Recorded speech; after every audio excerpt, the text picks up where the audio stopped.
It all started at Grobezal Primary School, known today as Grobezal Academy, way back in 1995, when two schools met, and the main discussion or the main topic was the admission of the first 35 grade 8 black learners from Grobezal Primary School to Hoërskool Viljoen. There was a meeting that was dubbed the Edge, meaning now or never. That meeting was attended by the Department of Education, represented by Mr. Shaku, who was the senior district manager at the time, and Mr. Hlachwayo, who was Grobezal's second manager. The outcome of that meeting was so negative that the majority of black parents decided to take their children back to the so-called black schools because of the ongoing intimidation by Afrikaans-speaking parents because they did not want to share the school with blacks. Grobezal and Marble Hall fell under Mpumalanga provincial government under the leadership of Dr. Matthew Posa as premier. It was that time that I decided to approach the premier for intervention. He immediately instructed the then MEC for Education, Didi Mabuza, the current Deputy President of South Africa, to take care of the matter. Mr. Mabuza then appointed Mr. Mello, who was the ANC's provincial secretary at the time, to assemble and lead a team of investigators to Viljoen High School to find out if the school was indeed a racist institution. The outcome was positive. I drew up then what will always be remembered as the famous letter, detailing every little thing about the school and how racist the school was then. The story hit both national and international headlines, and it was condemned outright by all democratic and peace-loving people all over the world. My message was clearly defined in that letter. Even if the school was a racist institution beforehand, it has changed its stand and has become a role model for other schools in the country. Today, Viljoen High School is ranked among the best transformed schools in the country because of the foundation that was laid by black African parents way back in 1996. I have no doubt in my mind that Viljoen High School can be used by the Department of Education as an example for many untransformed racist schools in this country for the benefit of all the children. It was on the 9th of March 1997 when I decided to establish a Concerned Parents Committee. This was a platform created to address grievances encountered by English-speaking parents and their children. This committee worked hand in hand with the school management for the smooth running of the integration process. It was not an easy bridge to cross, I can tell you, because most of the members of the Concerned Parents Committee pulled back.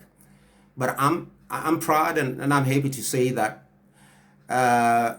because of my efforts 25 years ago, results of my labor are visible. Famous medical doctors, accountants, sports scientists, and well-known politicians were born from this exercise. I sacrificed 24 years of my lifetime as an activist because of my children and because of those children who were ready to die to get the best education this country can offer. I'm still ready to take a bullet for any black child who want to access education to any school in this country without any discrimination. We still have so many people in our country who do not care about history. The truth is that the past will always be history, and history will always be there to guide and judge all of us when we falter. No one wanted to be part of the apartheid system in which the legislation was against our children, even before they were born, denying them any chance of a fulfilled life because of the color of their skin, the disease that continues to threaten progress in civilization, not only in South Africa, but globally. The school has provided a high standard of education and a wonderful, caring environment for our children, except those few white and black racist individuals in our schools who continue to undermine the South African School Act and the Constitution of this country by openly practicing this undesirable disease without being apprehended by the school governing bodies and the headmasters and the disturbing parties that the Department of Education is doing very little to address these imbalances practiced by these selfish and self-centered individuals against the majority of black children in this country. It cannot be. that after 25 years of democracy, a black child is still being shunted from left to right for seeking to access education in the so-called white schools in the suburbs.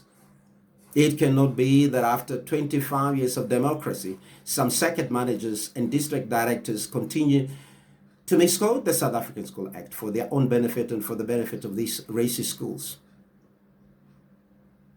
People who still exercise racism and segregation in our schools in this country must be removed from these institutions.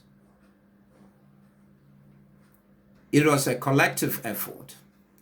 I wouldn't have succeeded without the participation of other role players, the Department of Education, white and black communities.